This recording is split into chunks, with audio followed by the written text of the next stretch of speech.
Hello everyone, this is Highlander from MTG Cardsmith doing the custom Magic the Gathering card review. Today we are reviewing another card by Arceus from his set Blackened Skies. This is the what is this? This is one, two, three, four, five, six, seven, eight, ninth card from the set that we've looked at. Um, excuse me. So far, I've really liked what I've seen. Um, So let's see what we got here. This is Sporeshooter. This is another fungus. So green does a lot of fungus stuff. Um, excuse me, I'm drinking my Perrier again. We got a Simic card here, 4 mana, 3/3. Okay. At the beginning of your post-combat main phase, choose one. You gain 2 life. Untap target permanent you control. Draw a card, then discard a card. Okay, so this is sort of like the modal enablers we were looking for with Peaceful Recluse. Um, so let's see. So stats wise, this is a little bit under the curve for these days, especially for a 2-color card. Um, I've used this art by the way on myself. This little spore spear. He looks like a brain kind of. Um, So stats wise, he's a bit under the curve, I would say. I mean, 3/3 for 4, while that used to be all right, is now at least for an uncommon multicolor card, I think is a little bit low. Um, and you kind of get these sort of random abilities tacked on, and this is kind of why I'm not the hugest fan of a lot of modal cards. I mean, there are certainly ways you can make modal cards that are interesting. But here you've basically just got like, some green and blue effects that are just kind of tacked onto the card, right? It's like, okay, green gains life, blue untaps things, and blue draws a card, discards a card. Like, okay, it's like pick one. That doesn't mean this card is bad. It just means that it's a little uninspired, I guess I would say. Um, and also, like, why does a spore shooter do these things? Like, why does it? How a spore shooter gaining life? Okay, maybe.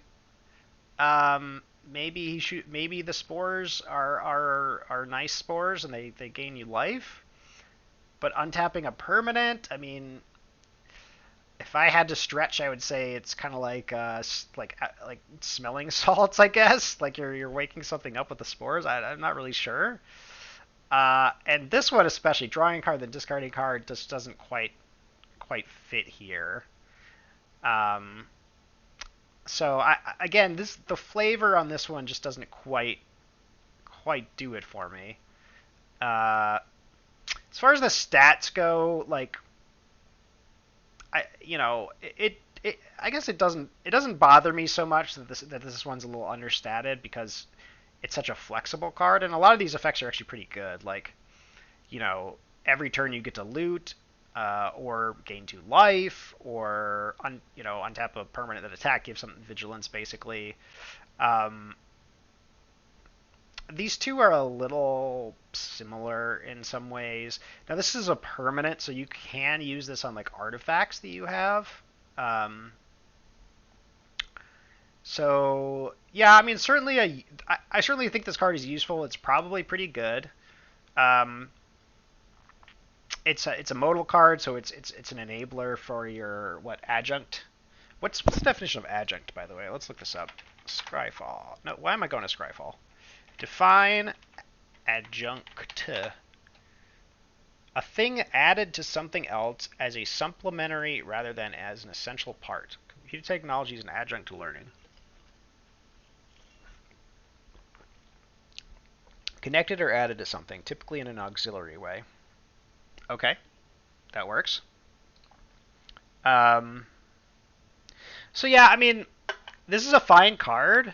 I just think my main issues with it are it seems a little uninspired, this design, right? Like the fact that this is a fungus, I would expect it to do fungusy things, and it's even a spore shooter, but it doesn't.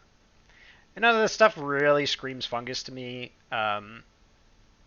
you would expect a fungus to maybe like create 1/1 tokens, or maybe interact with the graveyard in some way. Who knows?